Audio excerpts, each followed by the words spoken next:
Welcome back to the channel, guys, and if you're new here, make sure you hit that subscribe button down below so you don't miss out on any of my other videos, and welcome to the channel. If you're a returning viewer, welcome back, and today I'm going to talk to you guys about an underrated JRPG I've been playing recently that I think is worth checking out, and that is Lost Sphear for the Nintendo Switch. Now, this is also out on the PlayStation 4 and Steam to my knowledge, but boy, I've been playing this game for about 15 hours now, and I love it. Online, this game didn't really necessarily get a lot of great reviews. It wasn't panned. It got like kind of 6.57s out of 10, but I kind of have been so enthralled by this game. Now, this is made by Square Enix.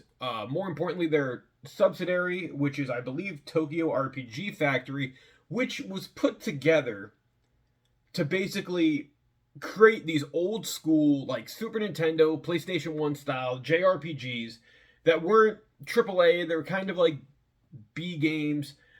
But this game has drawn me in such a way. Now, let me try to sell you on my words with this. If you're a fan of old school Square Enix RPGs, the top down perspective, games like Breath of Fire, games like Final Fantasy, the original versions, Chrono Trigger, things like that, I think you're going to really love Lost Sphear. Now, in Lost Sphear, you take the role of a kid named Kanata.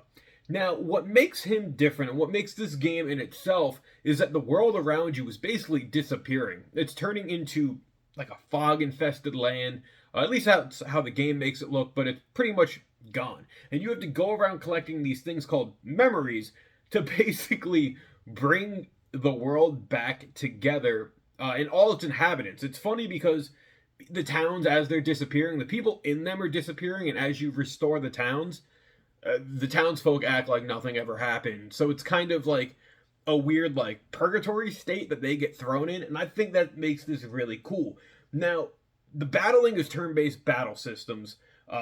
However, you get to kind of move your character around to get different hits off on the enemies, attack different enemies before the attack actually happens. There's also a momentum meter in here where a little like slot kind of fills up, so it kind of gives you an extra attack while you're doing your one attack as you're playing. And I think that is just such a cool concept that you don't really see. This game came out back in 2018. I don't really know what Tokyo RPG Factory has done since then. Let me show you the character lineup. You know, it's such that old school JRPG style. Before this is basically the spiritual successor to I Am Setsuna, which is Tokyo RPG Factory's original game that they created. But this has a great story, in my opinion. It's kind of like that old school story. Nothing's really like top of the line, but if you're a fan of those old school JRPGs, it kind of all comes together in dialogue. This harpens back to the golden era, in my opinion, of JRPGs.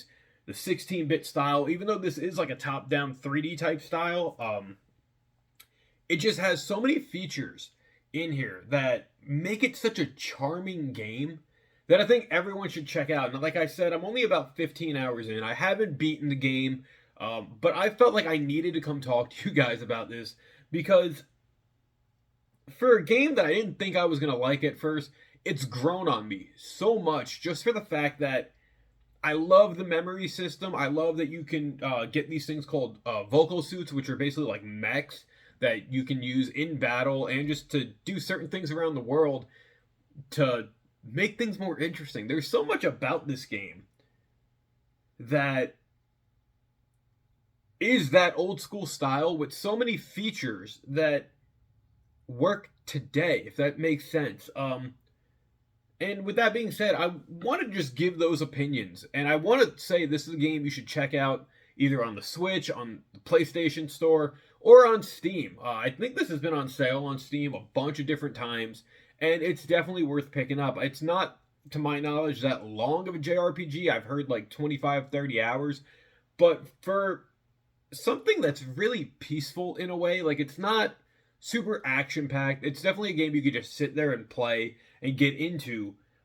It's really relaxing to me. I guess coming off playing Shin Megami Tensei Nocturne, this is such a breath of like freedom and relaxation and not random battles every 2 seconds. Don't get me wrong, I love Nocturne, but when you're on the overworld map going like city to city or dungeon to dungeon, you're not gonna face any random enemies until you go into the location. So it kind of gives you that sense of exploration in such a good, relaxing manner, guys.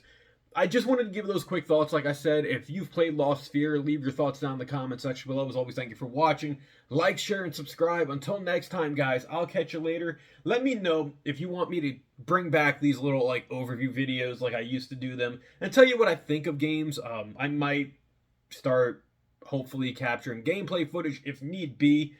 But I wanted to sell you guys on my words with this one because this is such a fun game that I definitely think is worth picking up. Until next time, guys, stay safe, stay healthy, game on. I'll catch you later. See ya. Bye.